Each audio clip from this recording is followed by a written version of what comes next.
Salam, selamat berjumpa kembali rekan-rekan peserta kuliah Rekayasa dan Desain pada pertemuan yang kedua. Pada pertemuan ini kita akan membahas tujuan perancangan, prinsip perancangan, tahapan, dan hal-hal yang perlu kita perhatikan secara etika dalam perancangan. Pada pertemuan sebelumnya sudah dijelaskan bahwa engineering ya, dalam bahasa asing itu diterjemahkan menjadi rekayasa, dan itu ada dua kata, yaitu rekaya dan yasa. Reka ini adalah padanan dari perancangan atau desain ya, desain. Kenapa kita perlu mereka-reka sebelum menyasa? Supaya apa yang nanti kita buat, apa yang kita yasa, itu sungguh-sungguh sesuai dengan kebutuhan. Ya. Kebutuhan siapa? Kebutuhan pengguna atau user. Nah, apa akibatnya jika kita tidak merancang dengan baik, tidak mereka dengan baik? Tentunya kebutuhan user tidak akan terpenuhi. Ya. Apa dampaknya? Ya. Tentu ada kerugian ya, atau kekurangan atau hilang. Kalau kita bisa klasifikasikan, kerugian-kerugian itu bisa kita kelompokkan menjadi 3, yaitu kerugian dari sisi kualitas, atau pengguna merasa barangnya buruk, tidak sesuai kebutuhan, dan lain-lain. Kemudian kerugian dalam bentuk biaya, atau cost. Ya. Jadi barang yang kita buat mungkin harus diperbaiki ulang, harus dibuat baru, itu menghilangkan atau merugikan ya, menambah biaya. Juga biaya perawatan ya, atau biaya pada saat nanti harus dihancurkan ya, dimusnahkan. Itu biaya-biayanya akan membengkak. Kemudian yang lain adalah waktu. Yang ketiga adalah waktu, atau kalau orang TI mengatakan lead time, waktu pemenuhan. Jadi janjinya 1 minggu selesai, karena tidak dirancang dengan baik, mungkin baru minggu kedua bisa diserahkan barangnya. Nah, molor mundur tentunya ya, biaya akan membengkak, konsumen tidak akan puas. Ya, itu jadi 3 hal. Nah, dalam kesempatan ini saya langsung akan mengingatkan bahwa 3 hal ya, kualitas, biaya, dan waktu itu tidak akan bisa muncul bersamaan. Maka seringkali digambarkan dalam bentuk segitiga ya, Q, C, L, T. Kualitas, biaya, cost, lead time. Maksudnya apa? Misalnya kita akan merancang suatu acara ya, merancang suatu acara. Acaranya apa? Pesta ulang tahun. Ya, misalnya pesta ulang tahun. Kemudian kita ingin acaranya itu meriah. Nah, berarti kualitas ya, sudah diputuskan. Harus meriah kualitasnya. Undang artis-artis, kalau perlu dengan door prize ya. Kemudian diselenggarakan ya, pada hari tertentu. Berarti sudah tidak bisa maju mundur kan, karena ulang tahun itu hari tertentu. Lead time-nya sudah dipastikan. Maka, nah, kalau kita punya 2 hal ini, harus meriah, kualitas harus bagus, hari tertentu, lead time sudah diputuskan, maka aspek biaya jangan terlalu dikekang atau jangan terlalu dibuat mepet ya. Misal anggarannya hanya 5 juta, tanda kutip. Nah, 5 juta tentu tidak bisa mengundang artis, maka meriahnya tidak bisa terpenuhi. Ya. 5 juta kita diminta untuk DP ya,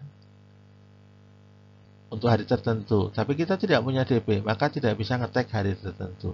Nah, itu contohnya. Jadi kalau kualitasnya sudah dipatok, biaya lead time-nya sudah dipastikan, cost-nya harus kita buat fleksibel ya, sehingga kita bisa memperoleh terbaik dari biaya yang ada. Nah, biasa saja pakai anggaran misalnya 100 juta. Nah, ini masih bisa bermain kita. Tapi kalau anggaran 5 juta, ya pasti tidak bisa dijalankan. Demikian. Begitu juga kalau kita ingin makan enak tapi murah. Nah, enak, murah, berarti kualitasnya bagus, cost-nya rendah. Ya, lead time-nya tentunya tidak bisa kita buat dengan cepat, harus antri ya, karena tempat makan yang enak murah biasanya antriannya panjang. Nah, itu hanya mengingatkan bahwa dalam perancangan, satu, harus sesuai kebutuhan supaya aspek kualitas, biaya, dan waktu itu setidaknya bisa terpenuhi dengan baik sehingga menjadi optimal. Tetapi kita harus sadar bahwa aspek biaya, aspek kualitas, aspek waktu tidak bisa kita penuhi ketiganya secara bersamaan. Kalau dua sudah ditentukan, yang satu harus agak dilonggarkan. Supaya apa? Supaya bisa ketemu solusi yang baik. Nah, kemudian slide-slide berikutnya, pada pertemuan ini kita akan mempelajari dan berusaha memahami konsep dasar penciptaan solusi itu seperti apa yang mendasari, bagaimana caranya, itu akan kita bahas. Kemudian apa hal yang harus kita pertimbangkan dalam perancangan. Ya, salah satunya tadi ya, dipertimbangkan tadi sudah saya mulai cicil ya, dibahas. Q, C, LT itu tidak akan bisa muncul bersamaan. Itu prinsip-prinsip. Baik, kita lanjutkan ke slide berikutnya. Nah, kalau kita membuat suatu produk atau membuat sistem, itu pasti kita memiliki tujuan, ya, memiliki parameter perancangan. Misal kita ingin merancang pelindung kepala. Ya, pelindung kepala itu bisa macam-macam ya. Bisa sorjan, melindungi dari panas, melindungi juga penampilan ya. Kalau seperti saya rambutnya sudah berkurang ya, botak gitu ya, pakai sorjan tidak kelihatan. Itu ada macam-macam fungsi pelindung kepala. Baik, kita putuskan pelindung kepala fungsinya untuk apa? Misalnya untuk keamanan. Ya, keamanan saat berkendara. Nah, lalu kita sudah, kayaknya helm nih. Ya, belum tentu. Helm seperti apa itu pertanyaannya. Kemudian yang kedua itu misalnya pelindung kepala juga untuk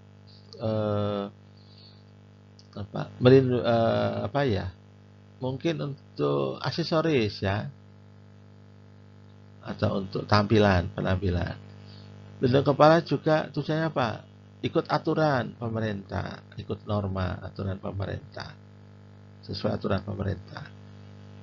Pelindung kepala untuk apa lagi? Supaya ini kalau udara dingin tidak terdingin. Oke, berarti selain keamanan bergerak juga kenyamanan, ya, kenyamanan. Apalagi ya, untuk aksesoris sudah, aturan pemerintah sudah, keamanan berkendara sudah, kenyamanan sudah, silahkan cari yang kelima ya. Nah, saya dalam waktu yang singkat ini 4 saja. Nah, kalau untuk keamanan berkendara ya, bisa saja helmnya itu seperti ini saja ya. Nah, bentuknya seperti itu.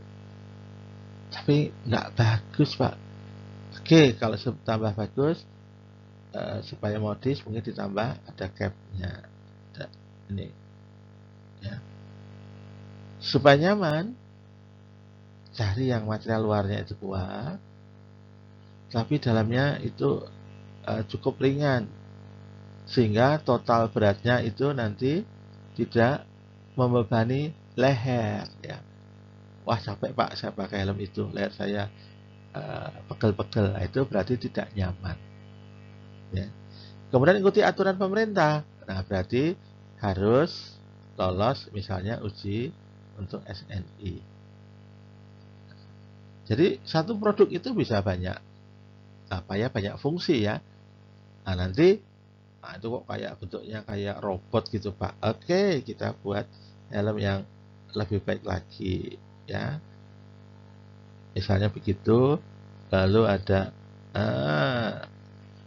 sehingga ada aksennya ya, lalu ini tutup.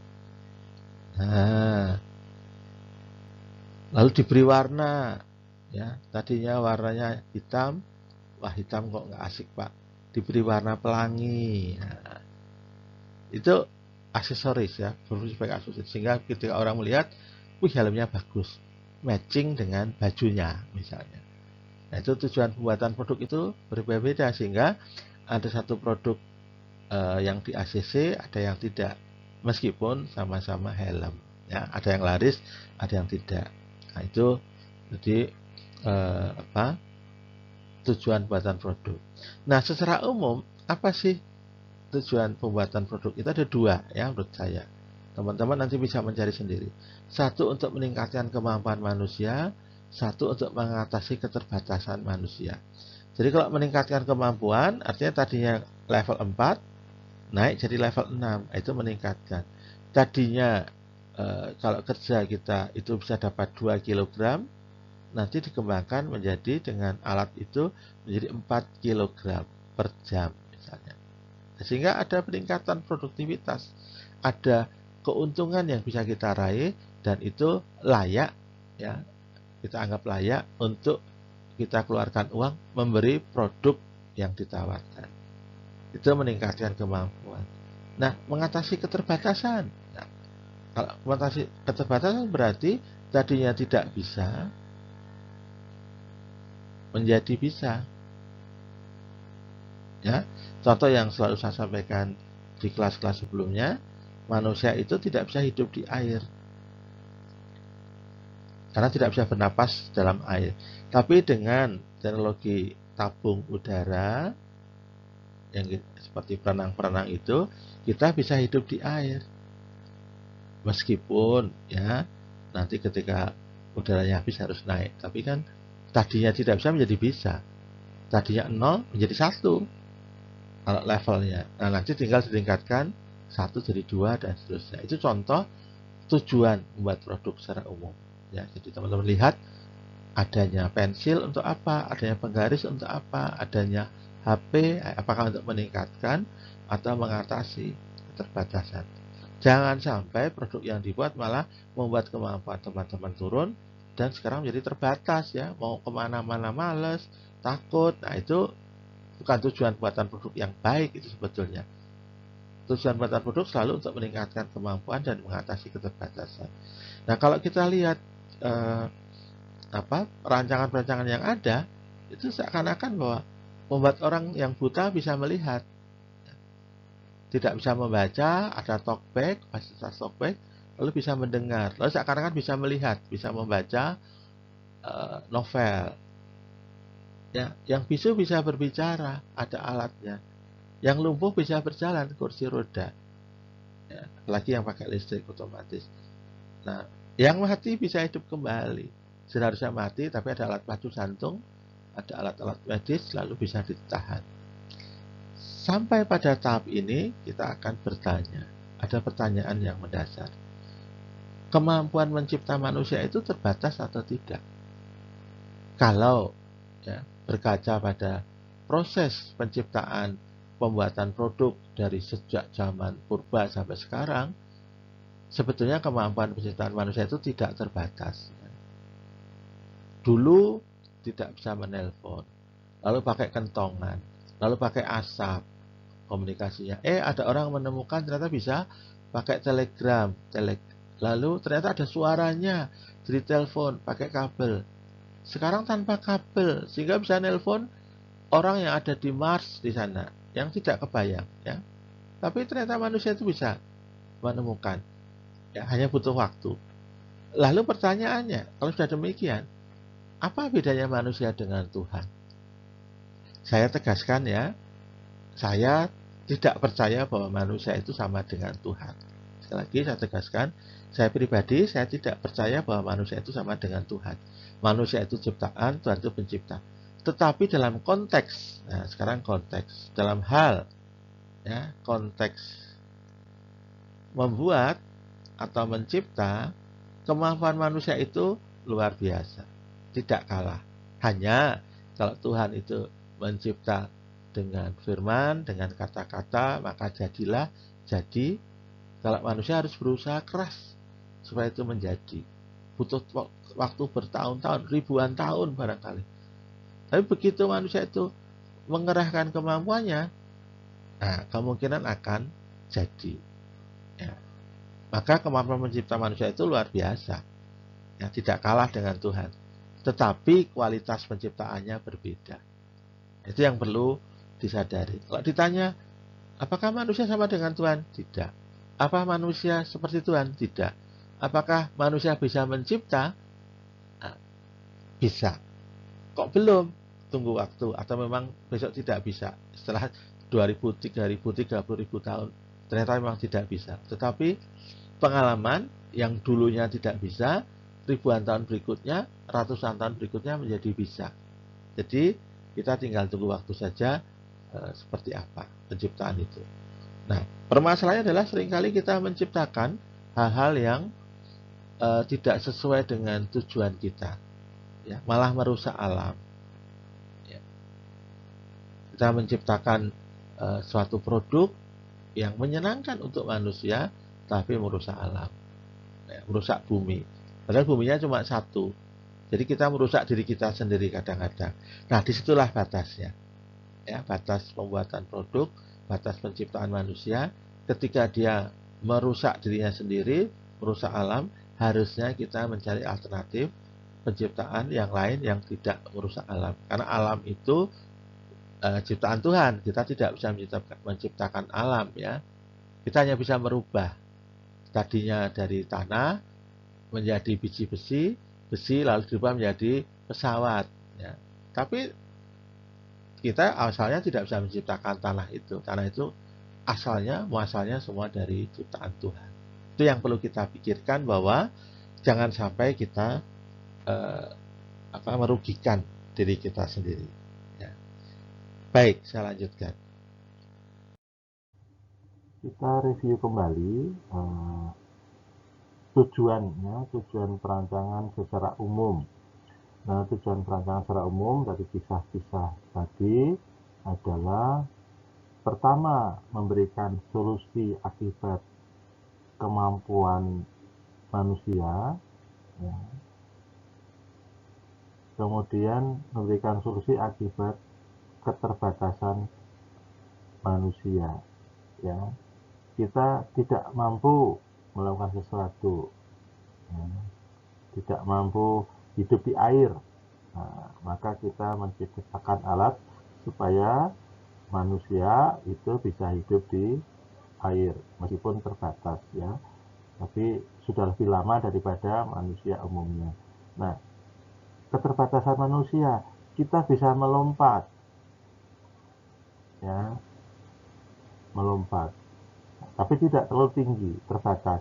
Maka kita buat alat supaya bisa melompat lebih tinggi lagi.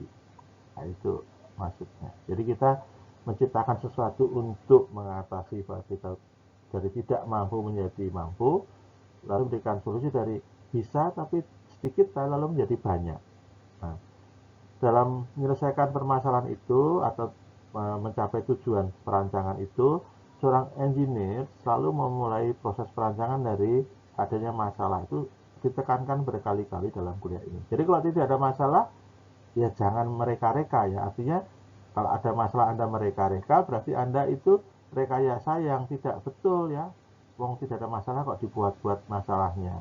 Sehingga orang lain, pengguna, pemilik, pemberi pekerja itu terpaksa membayar untuk sesuatu yang tidak diperlukan. Itu tidak etis, ya, tidak sesuai. Kemudian, jadi mulai selalu dari permasalahan. Kemudian yang kedua, ketika kita merancang dan membuat sesuatu, itu harus tahu untuk apa. Ya, kalau kita tidak tahu untuk apa, ya, seperti sekedar menemukan sesuatu, ternyata ya kondisi tak terhingga itu simbolnya misalnya. Apa itu kondisi tak terhingga? Pokoknya yang nggak tahu, itu didefinisikan saja. Untuk apanya tidak tahu. Nah, itu adalah seorang scientist atau artis, ya. Artis atau scientist itu membuat sesuatu, ya suka-suka dia. Membuat, ketika Galileo membuat Leonardo da Vinci, ya. Maaf, Leonardo da Vinci membuat lukisan Mona Lisa, dia tidak tahu, yang penting saya membuat lukisan aja, baik atau buruk digunakan untuk apa ya terserah nanti.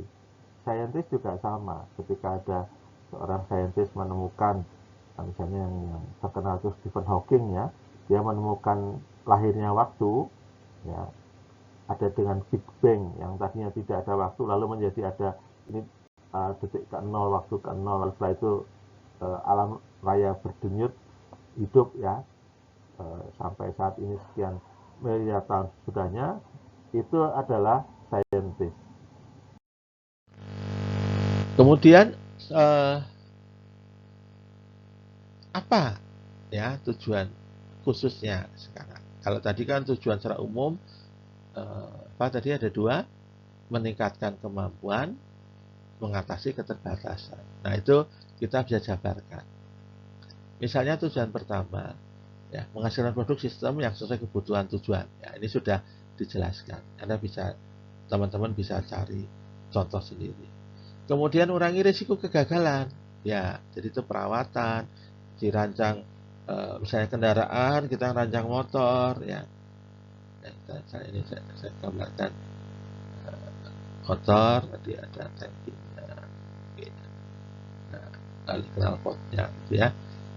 Nah, motor ini dirancang mau dinaiki berapa orang? 2 orang, Pak. Beratnya berapa? Ya maksimal 100 kilo, Pak. Berarti duanya 200 kilo. Tetapi kita harus mikirkan juga, biasanya orang Indonesia itu ada yang cenglu ya, boncengan 3, telu bahasa Jawanya.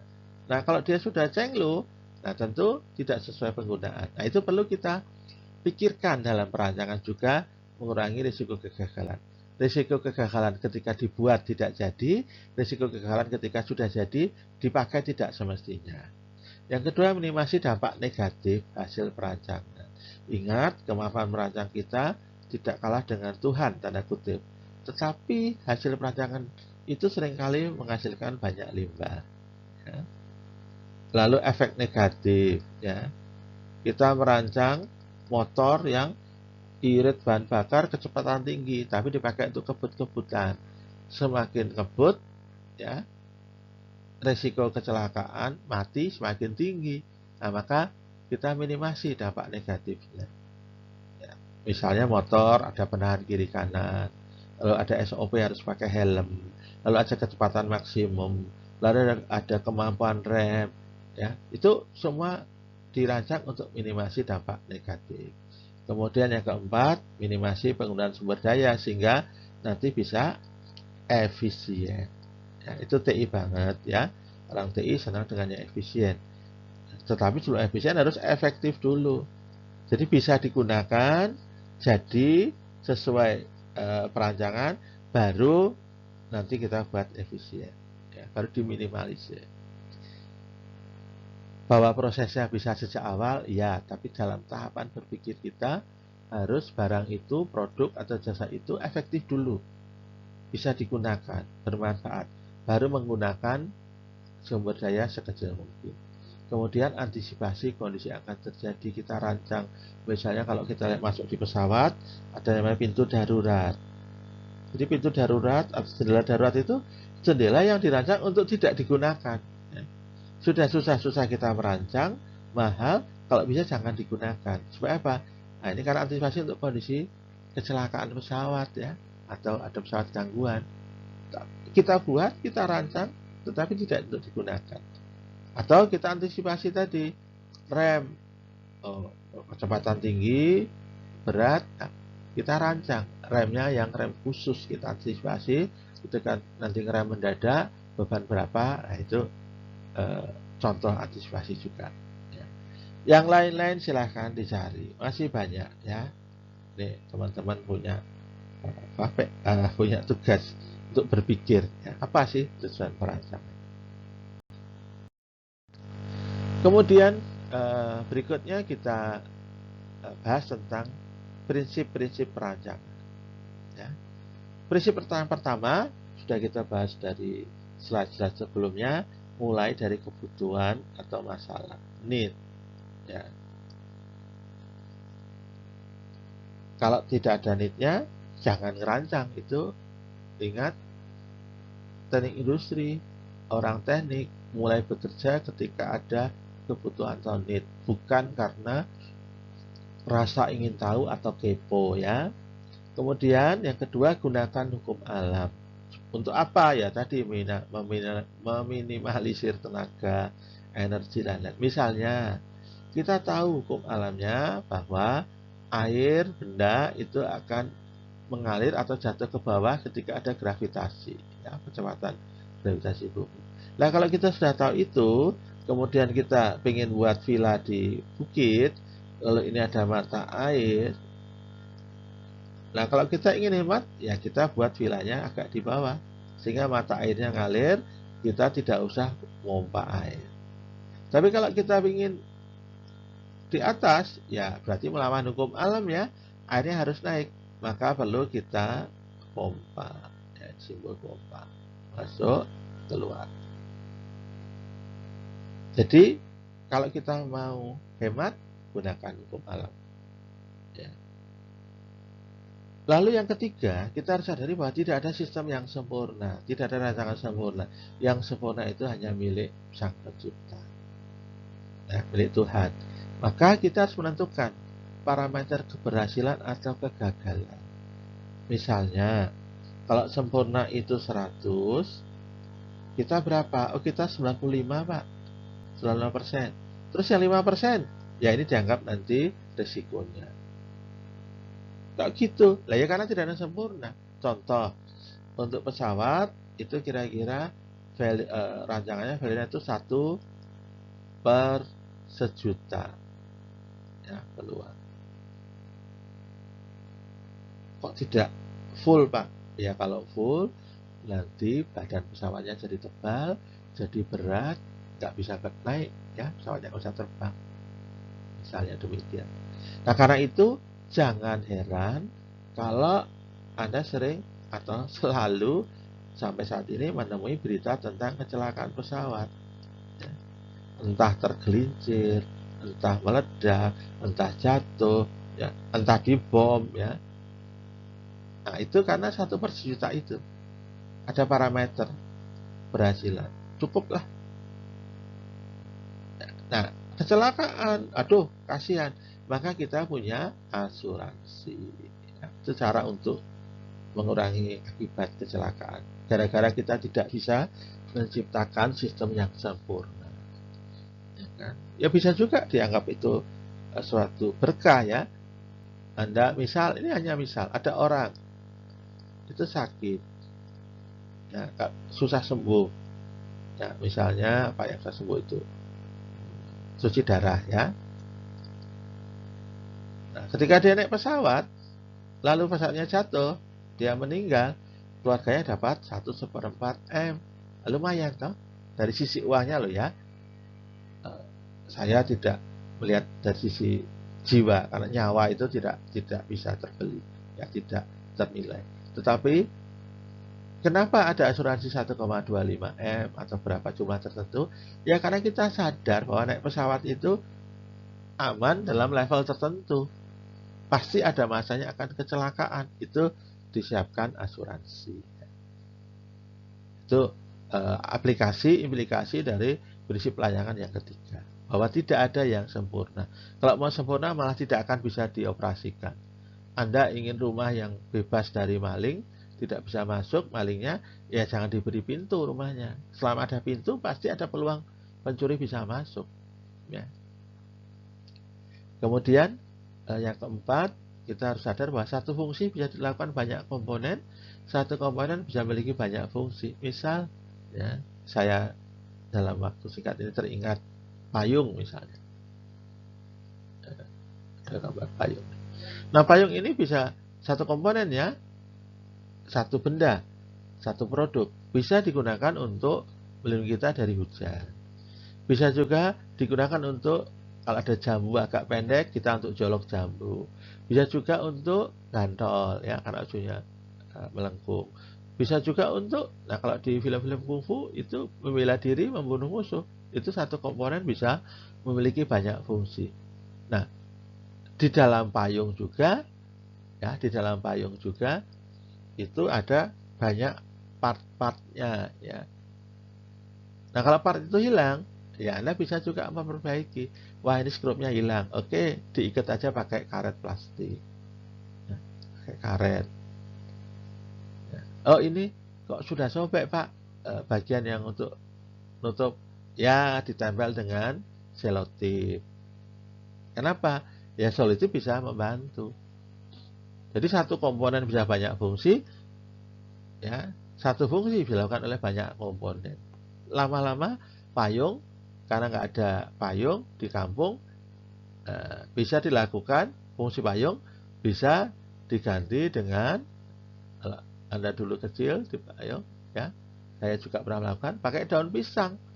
Anda potong daun pisang lalu bisa jadi payung. Meskipun tidak, ya tidak bisa selebar payung, tapi kita tidak, kepala kita minimal tidak kehujanan sehingga tidak blue, ya. Kemudian yang kelima adalah kita kalau merancang itu berpikir dari aspek pengguna. Siapa yang menggunakan? Orang tua, anak-anak, orang yang terpelajar, orang yang bisa diberi informasi, orang yang ngawur, yang asal, ya maka Anda merancang, ya. Contoh, ya tadi sepeda cenglu sudah, ya. Contoh lain, ya, misalnya kereta. Anda lihat bahwa banyak orang naik di atas atau di atap, ya.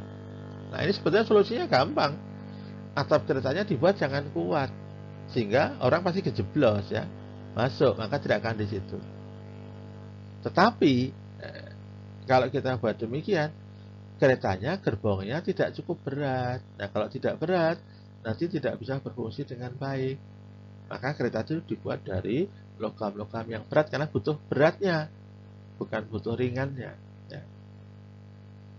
Nah, tapi tetap dari aspek pengguna, maka di beberapa tempat dibuat palang, ya, supaya keretanya bisa lewat, orang yang ada di atas itu tidak bisa lewat. Portal misalnya, ya. Itu aspek-aspek pengguna yang muncul karena apa? Ya karena kadang-kadang orang itu ketika menggunakan, ketika melakukan tidak bisa diberitahu dengan baik, ya.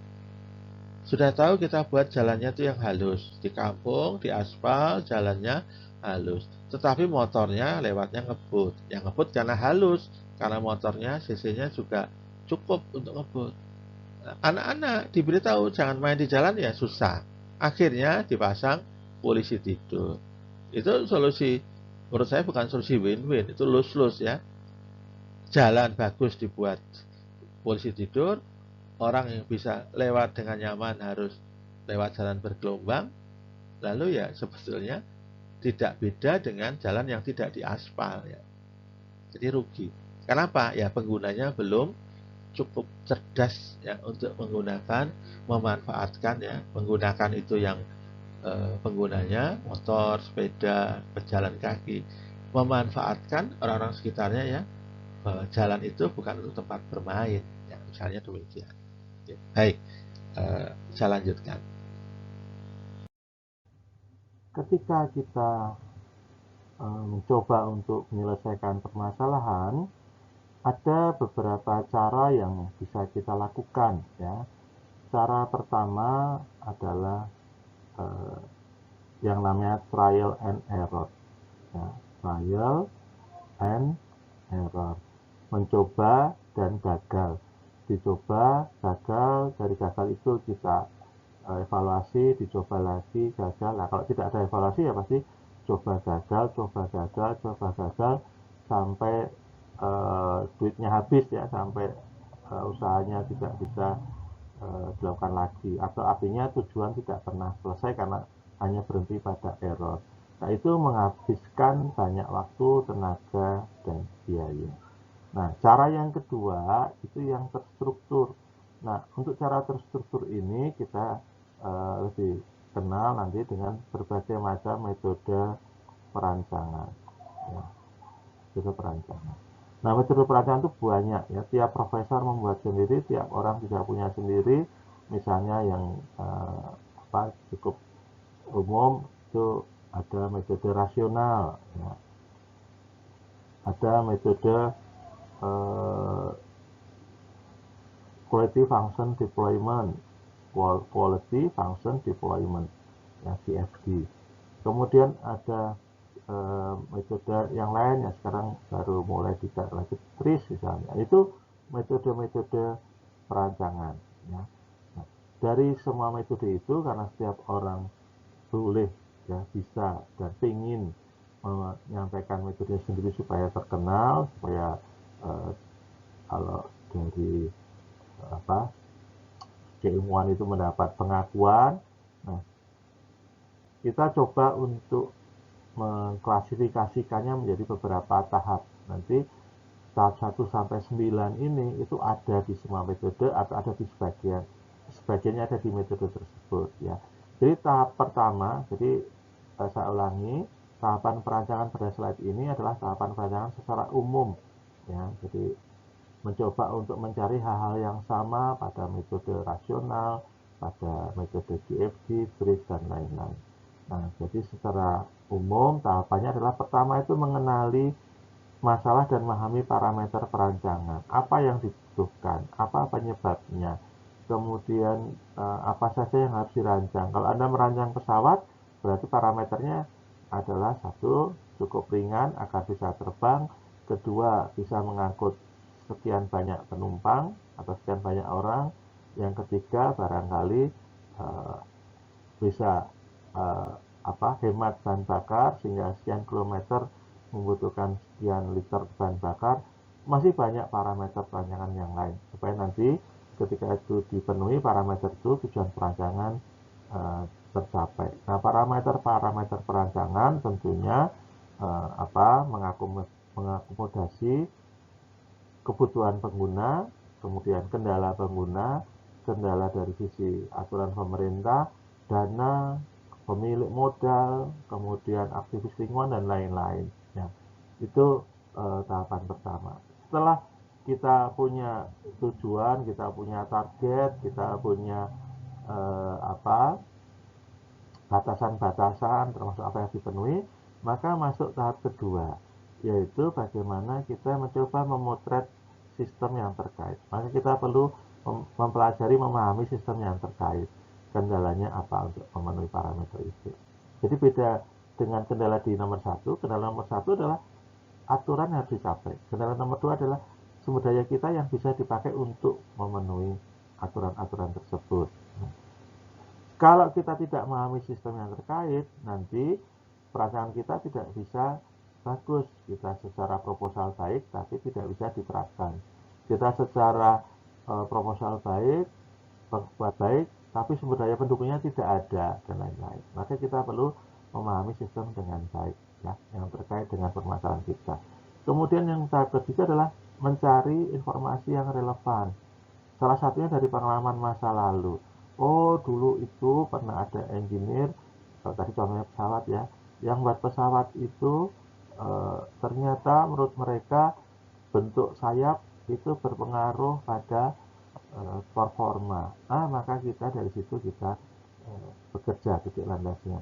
Nah, pengalaman masa lalu itu bisa dapat dari mana? Dari jurnal, dari laporan penelitian, dari YouTube, dari cerita orang, lain-lain, ya. Jadi banyak hal bisa kita buat.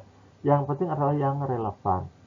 Karena kalau tidak relevan, ya mau kita buat pesawat kok ternyata yang diomongkan adalah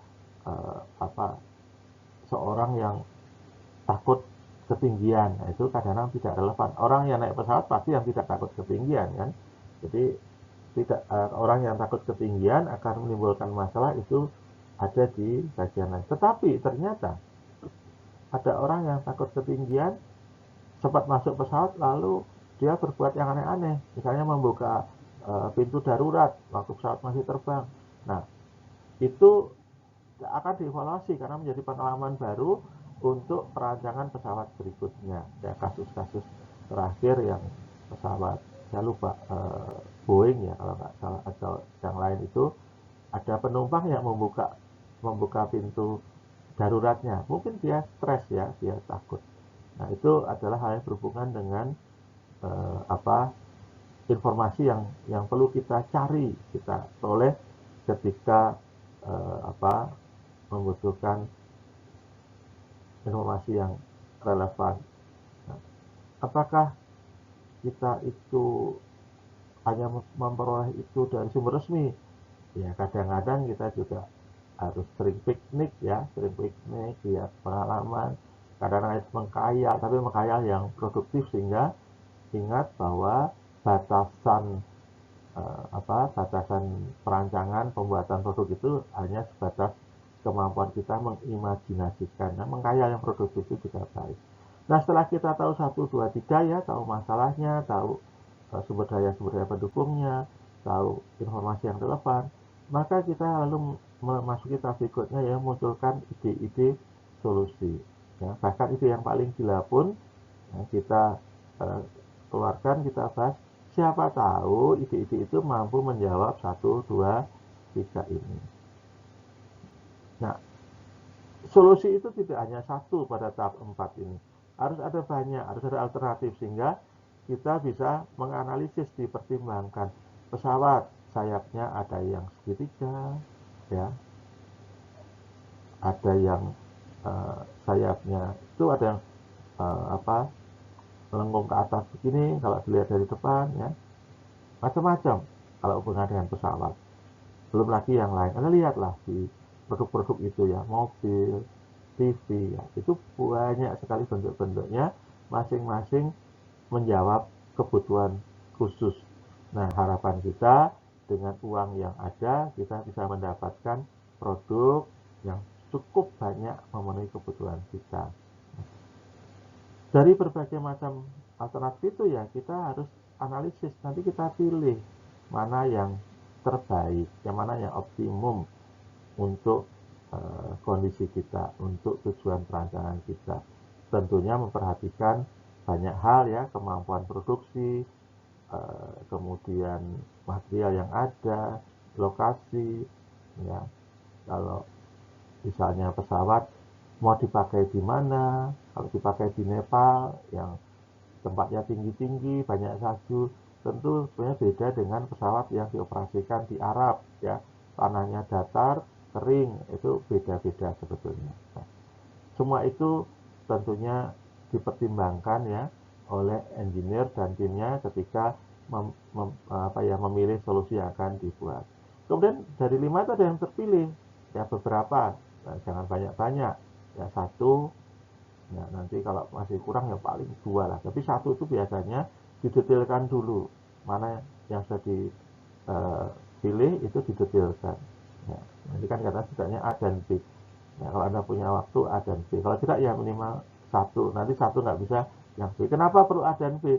Karena tetap sebagus-bagusnya, sebaik-baiknya kita melakukan analisis ya, kita itu punya keterbatasan.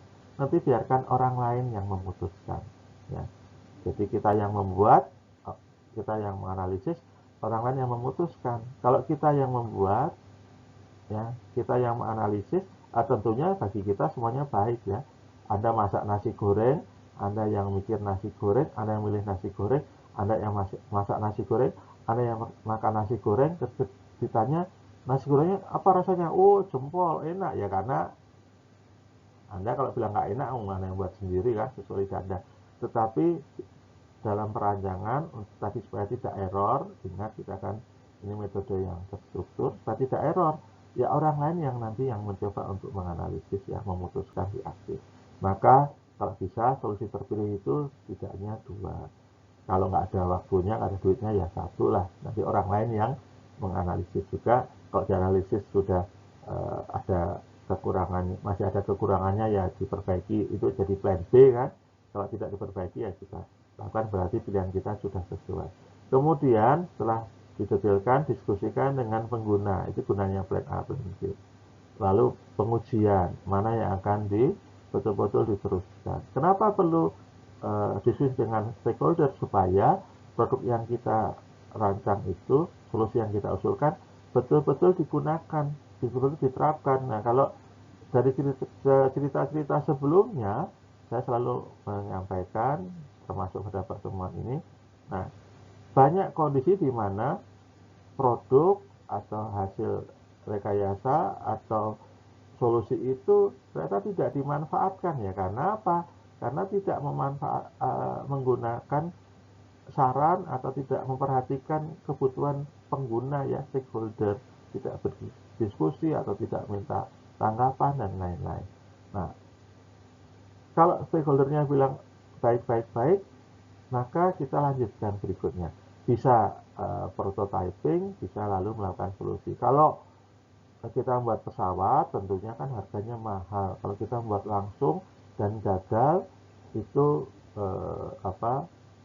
kerugiannya besar. Maka dilakukan prototyping, diuji dulu di lab lebih mendalam, baru nanti dibuat pesawat. Kalau ordernya 1000, kita nggak langsung buat 1000. Dari prototyping kita buat satu pesawat dulu, ya, pesawat uji, 1 atau 2 atau 3, diuji, dites pesawat aslinya. Beda dengan prototyping ya, prototyping itu masih belum aslinya.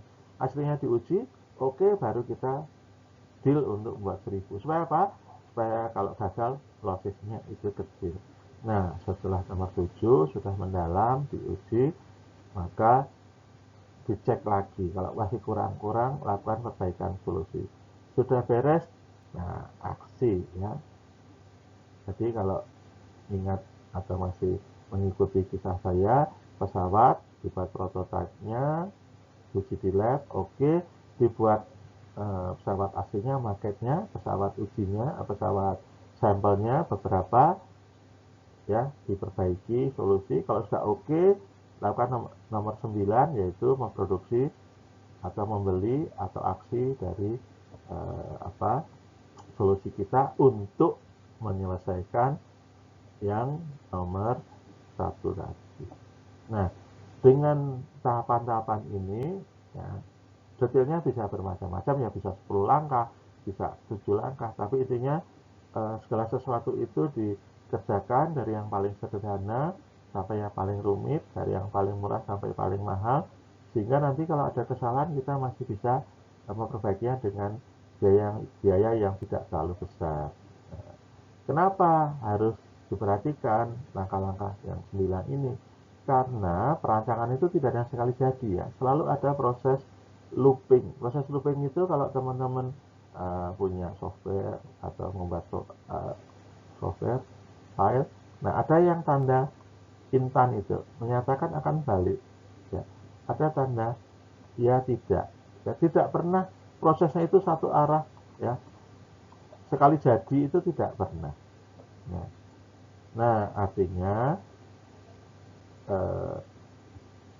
bahwa proses perancangan itu solusinya tidak ditentukan di awal. Jadi ketika kita nomor 1 itu melihat permasalahan, kalau kita langsung tahu solusinya melewati 2, 3, 4, 5, 6, 7, 8, ya berarti tidak ada looping, tidak ada proses trial error dalam pemikiran, tidak ada proses coba-coba, langsung 9, itu bukan proses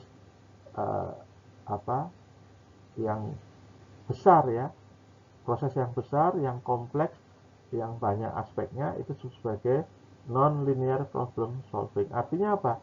Artinya tidak linear ya, tidak langsung dari atas itu ke bawah itu langsung. Pasti ada proses balik-baliknya. Nah, kalau balik itu kan tidak linear. Kalau linear itu kan lurus ya, garis lurus. Jadi proses perencanaan itu bukan garis lurus dari awal sampai akhir ya. Ada baliknya gitu ya. Ada belok-beloknya itu. Maka itu sebagai non-linear problem solving. Nah, skripsi di TI wajib juga harus memenuhi syarat non-linear problem solving. Ingat itu, apa itu non-linear problem solving? Yaitu penyelesaian permasalahan yang tidak garis lurus ya, ada proses iterasinya, ada proses evaluasinya, balik-balik diperbaiki lalu baru tadi selesai.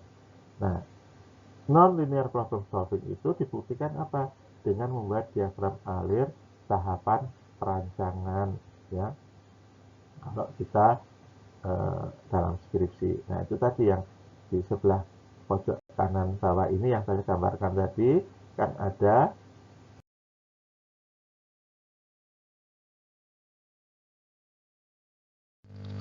Oke, kita sampai di akhir-akhir presentasi. Kita akan bahas tentang dilema etis ya. Ada 2 ya, dilema etis.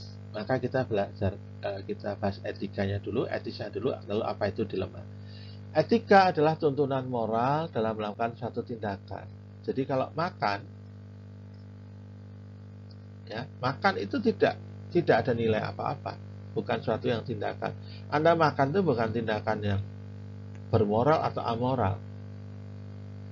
Ya kalau Anda lapar, makan. Nah, yang diatur adalah tindakannya.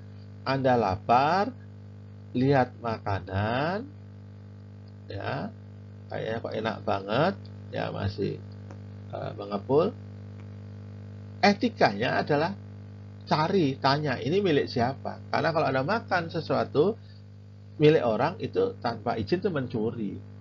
Ya, moralnya, etikanya di situ. Ada orang yang lihat sesuatu langsung dimakan, ya, lalu temannya datang ngamuk-ngamuk, ya, itu tidak etis dan tidak bermoral. Jadi moral itu lebih ke nilai hidup sesungguhnya. Karena kalau makanan Anda lapar, ya dimakan, ya itu tidak apa-apa. Tetapi bahwa itu milik orang, itu harus Anda pikirkan, ya. Naik motor, ya kalau Anda pergi jauh, ya perlu naik motor. Itu tidak ada masalah moral di sana dengan naik motor. Tetapi Anda lewat di kampung, lalu Anda geber-geber, rem blayer, lah itu menjadi masalah. Kenapa? Orang tidur terganggu, anak-anak jadi nangis, ayam-ayam takut, stres nggak makan, ayam mati misalnya. Nah itu masuk, Anda tidak etis, tidak bermoral. Ya. Orang yang punya pola moral, pola etika yang baik, itu akan mampu mengambil keputusan yang konsisten dan tetap, ya, koheren menuju satu hal yang baik. Kenapa? Karena nilai-nilai yang berseliweran itu sudah tertata dengan baik, bahwa misalnya nilai lapar itu tidak boleh menutup nilai izin, ya. Tidak boleh di atas nilai mencuri, ya kan gitu. Begitupun nanti, ya, ketika kita kerja, kita akan ketemu dengan masalah etika, dan kalau nilai-nilai itu bertabrakan, muncullah dilema. Jadi dilema itu adalah sesuatu yang muncul akibat nilai hidupnya bertabrakan atau bertentangan. Anda itu diminta untuk jujur, tetapi karena perusahaannya membutuhkan, Anda harus bohong, atau Anda tidak boleh terbuka. Karena kalau terbuka nanti orang tidak mau beli produk Anda misalnya. Tapi Anda tahu harus jujur, itu dilema. Ya. Kemudian dilema juga muncul selain karena masalah value, ya, masalah nilai hidup yang bertentangan, juga karena tidak ada aturan yang jelas, ya, tidak ada konsensus. Maka kita boleh nggak ya, gitu, belum ada konsensus. Itu menjadi dilema. Kemudian kita selain nilai hidup, kita ada obligation. Obligation itu tanggung jawab, ya, tanggung jawab moral yang bertentangan. Misal Anda kerja di satu kelompok, ya, lumayan gajinya, tetapi di sini harus membujuk orang agar ikut, ya, kita iming-imingi dengan harta murah banget, gitu, ya. Tetapi ternyata kelompok yang Anda ikuti itu mengambil keuntungan dari kerugian. Nah itu masalahnya. Anda harus merugikan orang lain supaya dapat untung. Anda membujuk orang dengan segala cara, meyakinkan supaya ikut, ya, murah banget, gitu, ya. Tetapi sebetulnya di balik itu orang yang ikut akan digerogoti, karena kalau dia rugi, kita dapat keuntungan. Nah itu contoh, ya, bahwa kita bertolak belakang.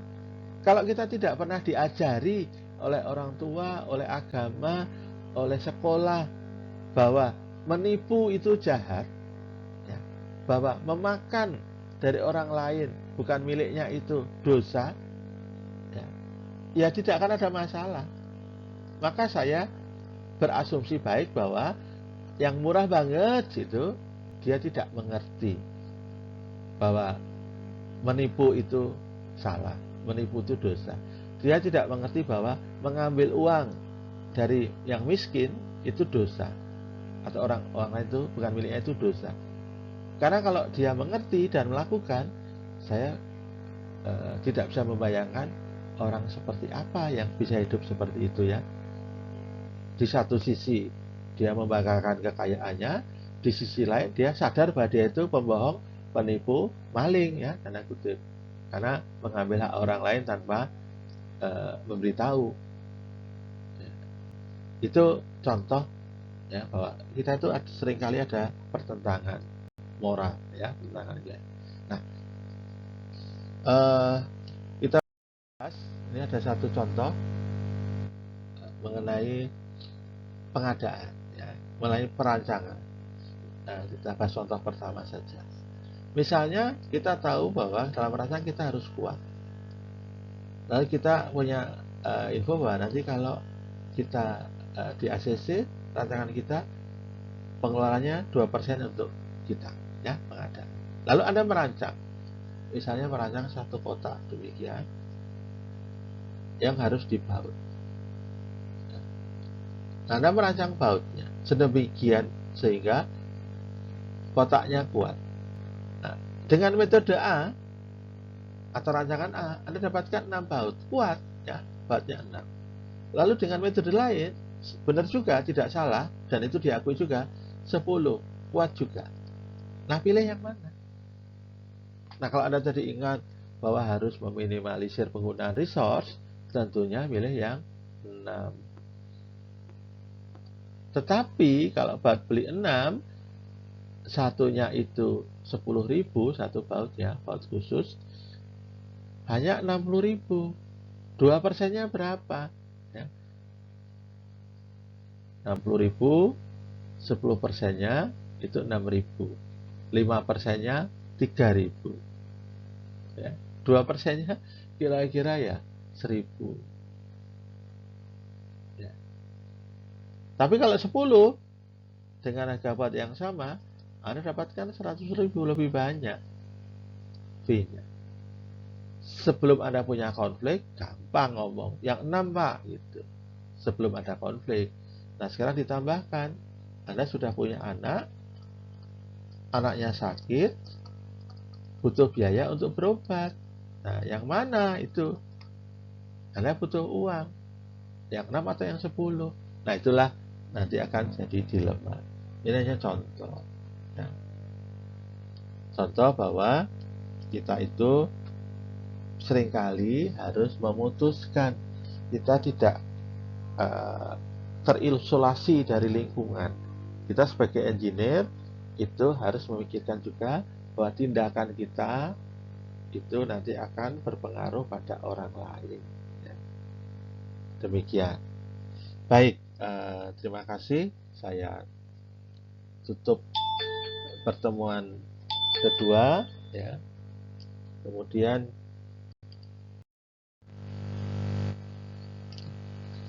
di slide-slide sebelumnya seringkali sudah kita sebut tentang masalah. Nah, apa itu masalah? Masalah adalah situasi atau kondisi atau keadaan yang dihadapi oleh seseorang atau sekelompok orang yang belum ada atau tidak ada solusinya. Jadi, situasi atau kondisi yang dirasakan oleh individu atau sekelompok individu belum ada atau tidak ada solusinya. Misal, nah, ada berita, ya, ada berita jembatan sungai XX gitu roboh atau hancur. Nah, sekarang kita lihat dulu, ada nggak individu di situ? Situasinya memang jembatannya hancur, tapi tidak ada individu di situ, tidak ada yang mau lewat. Ya, itu bukan masalah, tidak perlu solusi. Lalu Pak, memang tidak ada yang lewat, tapi air jadi terhambat. Oke, berarti solusinya bukan membangun jembatan baru, karena jembatannya memang tidak digunakan, tetapi membersihkan sungai dari reruntuhan agar alirannya itu bisa lancar. Karena masalahnya berbeda ya. Masalahnya bukan orang mau lewat, tapi masalahnya petani airnya tidak lancar. Nah, jadi sekali lagi problem, masalah ya itu adalah suatu kondisi ketika seseorang atau banyak orang itu merasa ya butuh solusi dan itu belum ada atau tidak ada. Nah, dalam waktu yang singkat ini juga saya coba masukkan konsep kendala ya. Jadi ada masalah atau problem dalam bahasa Inggrisnya, kendala atau constraint ya. Constraint dalam bahasa Inggris. Jadi masalah itu untuk diselesaikan, kendala itu untuk diperhatikan. Nah, ini untuk diselesaikan masalah. Kalau kendala itu untuk diperhatikan. Contoh, misal Anda harus kuliah sesi 1 pagi. Nah, kondisinya hujan. Lalu Anda sering mengatakan, aduh, saya nggak bisa kuliah karena hujan. Nah, berarti Anda merasa bahwa hujan itu masalah. Nah, kalau Anda melihat dari sisi lain, ya, Anda harus kuliah. Kenapa? Karena kalau tidak kuliah, tidak lulus. Nah, masalahnya kan harus lulus. Harus lulus dengan kondisi kendala kuliahnya sesi 1 dan hujan. Ya, bagaimana solusinya? Pakai jas hujan. Izin datang terlambat. Itu solusi. Ya. Tetapi Anda tetap harus ya, harus berusaha supaya ikut kuliah supaya lulus. Itu saya sudah menunjukkan ada masalah, ada kendala. Ya, Anda punya pacar,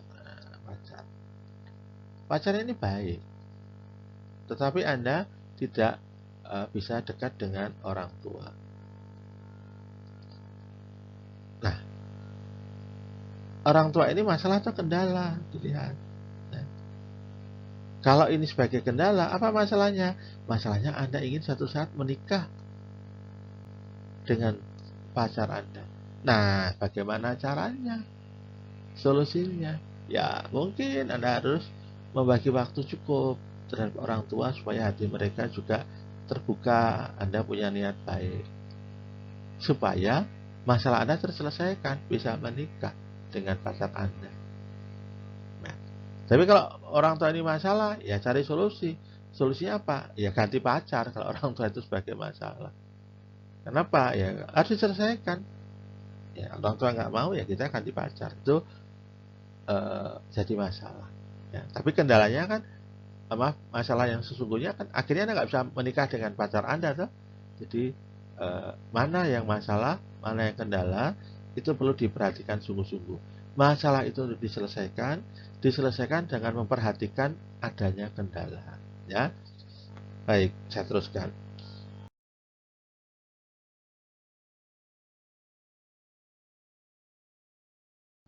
Ya.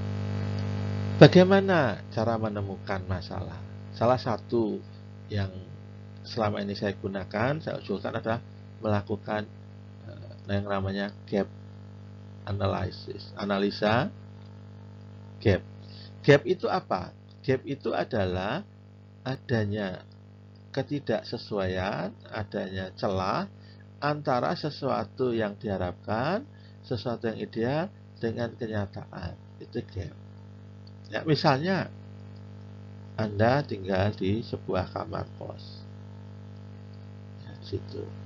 Sedang kerja di depan komputer, ya. Lalu Anda merasa gerah atau panas, ya. Nah, itu gap. Kenapa? Anda inginnya idealnya itu sejuk sehingga Anda bisa kerja dengan baik, bukan kedinginan ya, sejuk ya. Tetapi kenyataannya gerah. Nah, itu gap. Nah, banyak sekali gap dalam hidup kita. Kenapa? Keinginan manusia tidak terbatas, lalu kondisinya terbatas, maka jumlah gap itu tidak terbatas. Untungnya tidak semua gap perlu diselesaikan. Anda harus pikirkan berapa upaya atau biaya untuk menyelesaikan gap itu, lalu apa benefit yang Anda peroleh ketika gap diselesaikan. Kalau biaya atau upaya terlalu besar, ya biarkan saja. Lalu dalam menyelesaikan, Anda pikirkan itu masalah atau kendala, atau masalahnya apa, kendalanya apa. Ya. Anda bisa saja solusi gerah, solusinya lalu beli AC. Nah, ada kendala. Anda punya uang barangkali untuk pasang AC, tetapi listriknya cukup nggak? Oh, ternyata nggak cukup. Kamar Anda nggak cukup. Jadi kalau Anda mau ngejar pasang AC, jangan-jangan harus pindah kos. Dan Anda suka di kos itu. Nah, ya tak? AC, sejuk, listriknya kurang. Ya. Solusinya pindah kos. Misalnya ya, atau naik. Nah, kalau pindah kos Anda suka, saya suka Pak. Ya berarti jangan pindah. Apa? Naikkan daya. Naikkan daya, yang punya rumah tidak mengizinkan. Nah sudah. Lalu ternyata kosnya terlalu tinggi, benefitnya nyatanya saya kalau buka jendela juga bisa terbantu. Ya sudah, dibiarkan aja jadi gap. Anda cukup buka jendela solusinya.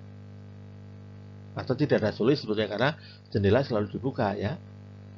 Nah, masalah adalah gap yang bisa diselesaikan dan layak untuk diselesaikan. Bisa itu berarti kita punya kemampuan menyelesaikan. Lalu layak. Layak itu seperti apa? Ya banyak parameternya. Ya banyak kondisinya.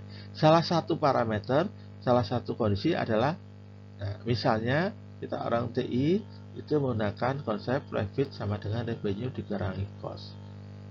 Selama tidak mengganggu profit, selama tidak mengganggu revenue, selama tidak menaikkan cost, ya itu biarkan saja.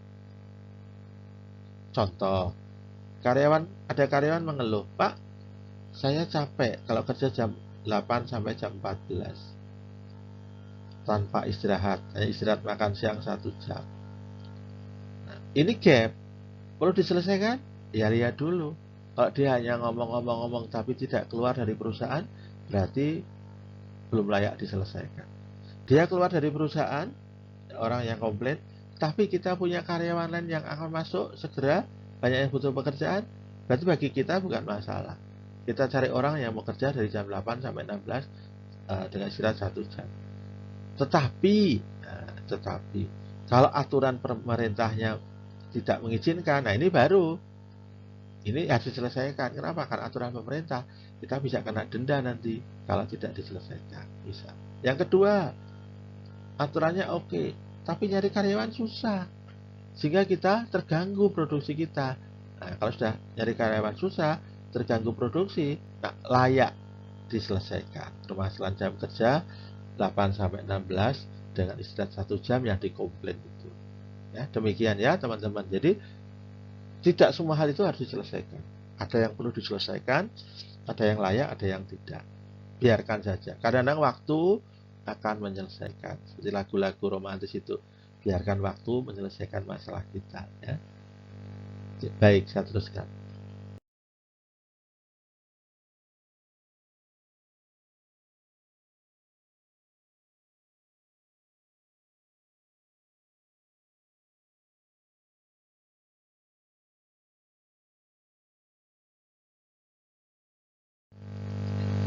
Kemudian, ketika kita mencari pemecahan masalah, kita boleh menggunakan alat bantu. Ya. Kita motong, ya pakai gergaji. Kita ngetik, ya pakai komputer. Buat surat, kita pakai komputer, di print. Silahkan. Tetapi harus diingat bahwa manusia itu punya karakteristik khusus. Ya. Dia memang punya otak ya, maka dia problem solving, ya, problem solver. Alat bantu itu hanya alat, dia tidak bisa memutuskan, dia tidak bisa membuat argumen, dia tidak bisa membuat pertimbangan. Maka hati-hati kita jangan sampai kalah dengan atau dibatasi oleh alat bantu. Wah Pak, nggak bisa Pak. Loh kenapa nggak bisa lakukan? Nggak ada software gambarnya. Ya gambar tangan. Wah nggak ada kertasnya Pak, yang bagus. Ya pakai lantai, digambar sketsnya. Zaman dulu kan di tanah dioret-oret ya. Jadi kita nah nggak ada, ya dalam otak kita dibayangkan, lalu kita nanti sampaikan.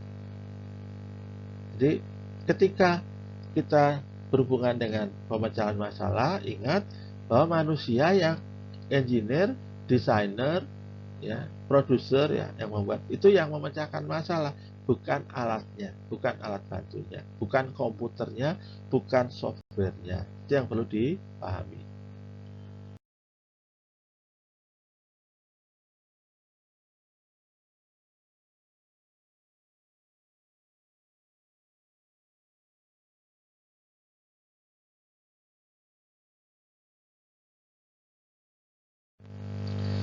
Lalu dalam hidup ini ya ada banyak berbagai macam masalah. Ini beberapa disampaikan. Yang warna agak ungu itu adalah jenis masalahnya, tipe masalahnya. Lalu yang hitam itu adalah kebutuhannya. Jadi kalau masalah kita adalah riset, masalah riset, maka kita perlu hipotesis, lalu kita perlu pembuktian. Apakah manusia bisa ke bulan? Nah itu riset. Apakah matahari bisa digantikan dengan lampu sehingga tanaman tidak harus ditanam di bawah terik matahari? Itu research. Kemudian knowledge ya, pemahaman, pengetahuan ya. Maka caranya adalah kita harus belajar, kita harus mempelajari, kita mempelajari pola. Contoh knowledge itu misalnya teman-teman waktu kecil kemana-mana diantar orang tua, ya bisa diantar dengan mobil.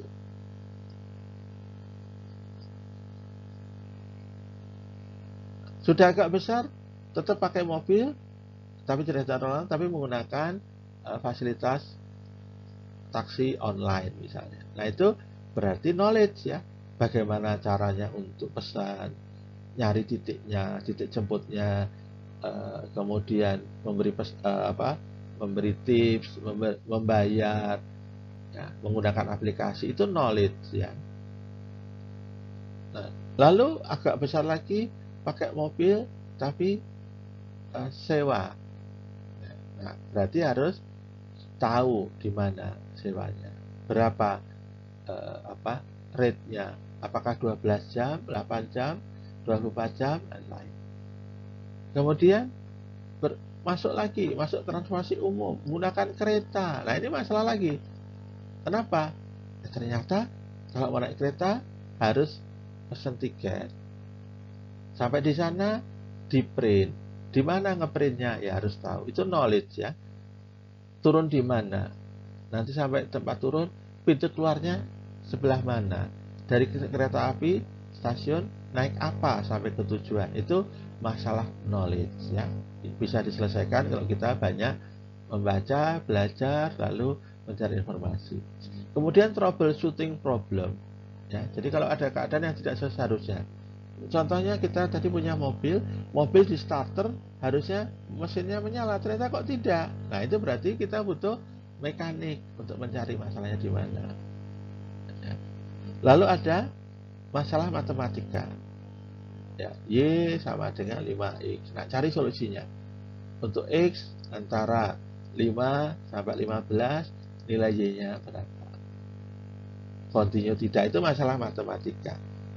Nah, apakah matematika itu lepas, bebas dari dari dunia? Ya tidak. Misalnya Anda punya ini kartu, itu kalau bayi itu punya kartu ya. Nah, ini berat kilogram. Nah, lalu ada data. Kemudian dengan pendekatan linear ketemu persamaan. Nah, itu persamaan. Y atau dengan Y berat sama dengan misalnya 3 usia ditambah apa. Kita matematik gitu ya, matematis. Masalahnya bayi, berat bayi, tetapi bisa dibuat dengan kesalahan matematika. Lalu permasalahan apa? Permasalahan resource, ya, ini efisiensi.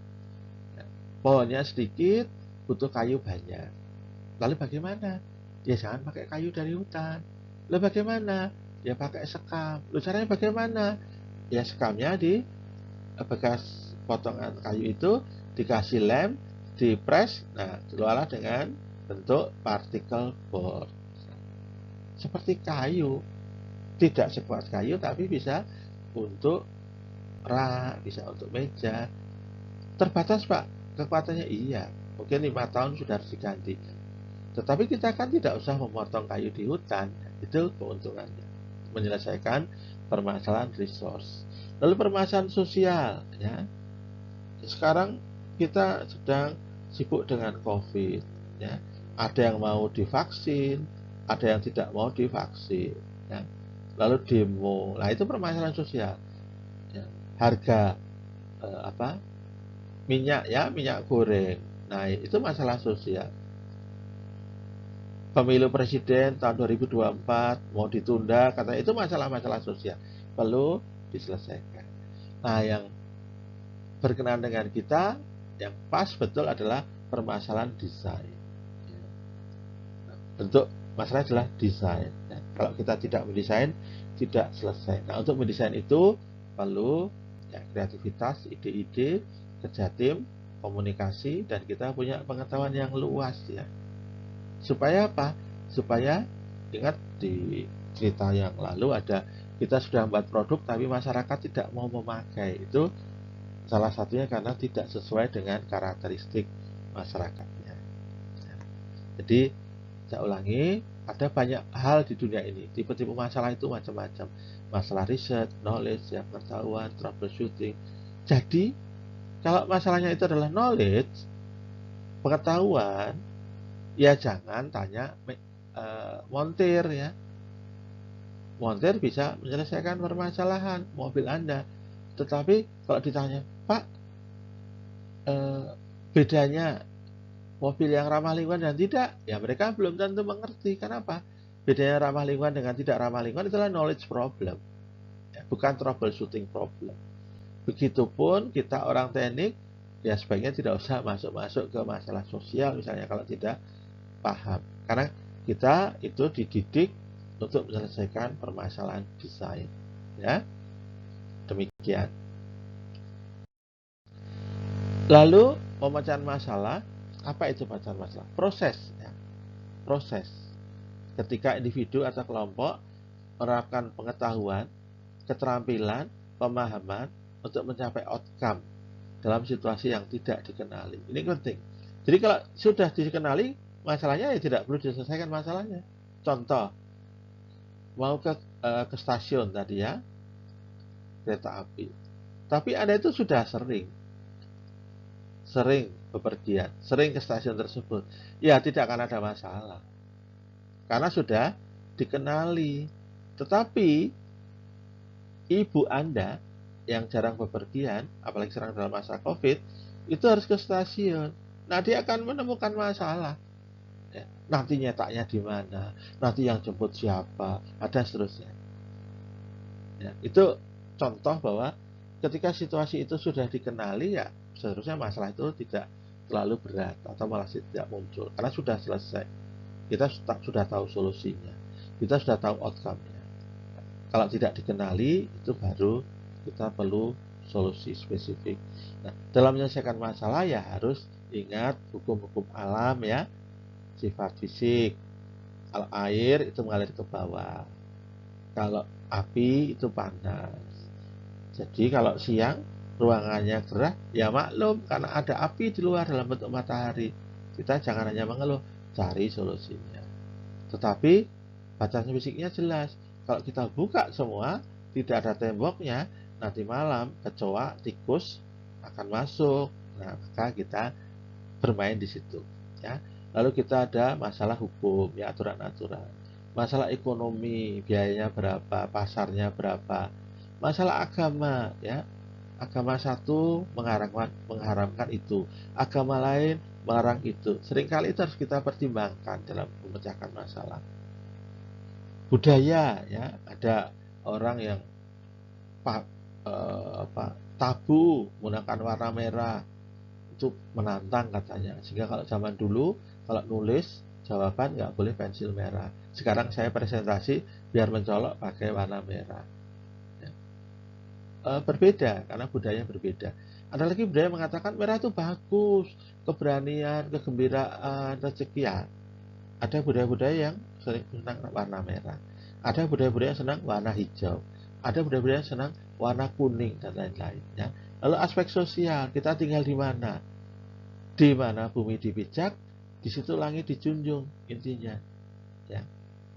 Di mana budayanya, di mana orangnya, kebanyakan orang dari Jawa, kebanyakan orang dari Makassar, kebanyakan orang dari Papua, kebanyakan orang dari Eropa, dari Aceh, solusinya akan berbeda. Ya, itu perlu dipikirkan. Lalu teknologi yang ada. Walaupun kita punya kelebihan, kalau teknologinya tidak ada, ya kita buat, ya. Kalau alatnya belum ada, ya kita buat. Itu kelebihan kita sebagai engineer. Tapi secara umum ini perlu dipertimbangkan. Wah, ini harus menggunakan alat yang mampu memanaskan sampai 3000 derajat Celcius. Nah, itu syaratnya. Alatnya ada tidak? Teknologinya mampu tidak? Materialnya ada tidak? Yang tahan sampai 3000 derajat Celcius. Kalau tidak ada, ya Anda harus mulai dengan mencari materialnya, mencari desain alatnya. Lama nanti solusinya. Maka lebih baik Anda cari solusi yang secara teknologi sudah ada, secara fisik memenuhi, secara hukum tidak melanggar, secara ekonomi murah, secara agama tidak melanggar larangan agama, secara budaya sesuai dengan adat, secara sosial diterima masyarakat. Itu baru ketemu solusi yang klop, ya, yang pas, yang murah tapi bermanfaat. Ya. Lalu apa saja yang dibutuhkan untuk memecahkan masalah? Keterampilan apa yang dibutuhkan? Yang jelas Anda butuh pengetahuan, maka diminta untuk belajar. Minimal baca textbook. Minimal textbook yang pertama, itu kan itu syaratnya, ya. Karena butuh pengetahuan. Lalu baca dari koran, elektronik, cetak, ya, berita. Lalu dari internet, YouTube, macam-macam. Anda perlu pengetahuan. Kemudian yang tidak kalah penting adalah nomor 2, bahwa kita itu bijaksana menggunakan pengetahuan. Bijaksana ini penting supaya tidak merugikan. Ya, Anda tahu ada misalnya jembatan, ya, ada jembatan gitu.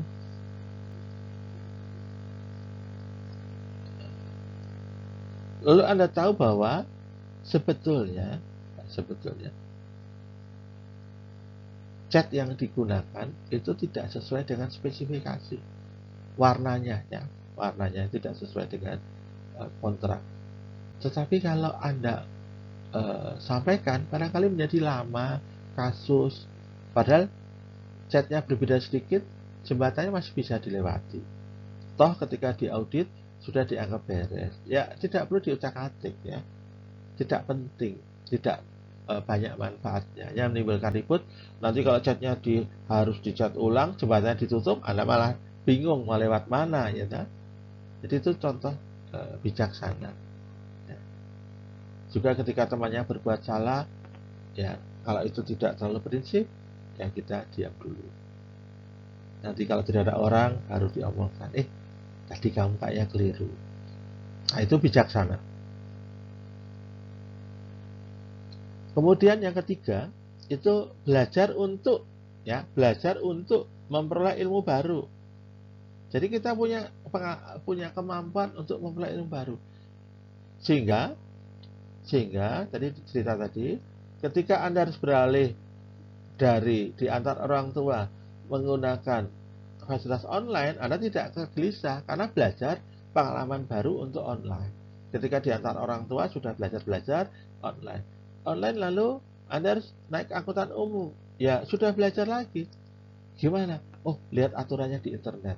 Oh, ada aturan baru tidak. Oh, ini pandemi. Barangkali ada prokes. Itu kemampuan-kemampuan untuk belajar sehingga nanti ketika di stasiun tidak mengalami kesulitan.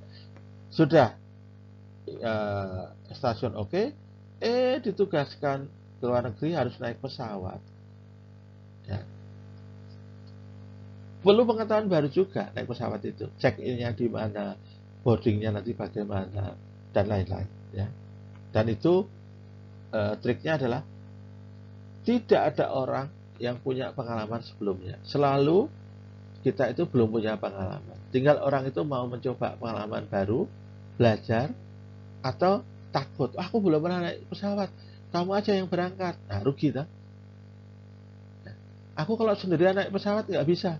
Padahal kalau naik pesawat tuh nggak pernah sendirian. Saya pengalaman saya naik pesawat itu pasti paling nggak dengan 50 orang ya, bareng-bareng naik pesawat. Karena kalau sendirian berarti itu pesawat charter, pesawat pribadi, mahal ya. Saya bayar tiketnya tiket umum, jadi nggak mungkin saya berangkat sendirian. Tetapi seringkali itu juga jadi alasan ya, saya harus berangkat sendirian. Itu karena tidak tahu, tidak memiliki kemampuan untuk mempelajari hal baru. Kemudian yang keempat, harus termotivasi untuk menyelesaikan masalah. 2 hari belum ketemu ya 3 hari. Ya, jangan ditinggal. Kalau ditinggal berarti masalah tidak diselesaikan. Boleh ditinggal kalau ternyata masalah itu sudah tidak berharga untuk diselesaikan. Silahkan. Oh, zamannya berubah, sekarang nggak perlu lagi Pak. Ya silahkan. Tetapi ketika menemui hambatan, kita harus termotivasi. Jangan mudah, aduh aku capek, terus mau tidur aja dulu. Kita selesaikan permasalahan. Kemudian yang terakhir itu walaupun bukan semuanya ya, masih ada 6, 7, 8 pasti. Nah, itu berkomunikasi dan leadership. Nah, komunikasi leadership ini penting.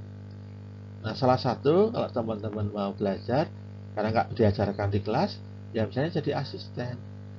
Jadi asisten itu bukan asisten praktikum ya, asisten dosen, itu bukan hanya untuk cari uang, tapi yang utama dengan Anda jadi asisten harus berani ngomong, harus menyampaikan sesuatu, berarti komunikasi, harus bisa memimpin teman-teman di kelas yang dibimbing, memimpin asisten lain, ya, koordinasi dengan dosen, ya, misalnya, ya, itu akan dapat banyak kalau Anda menjadi asisten.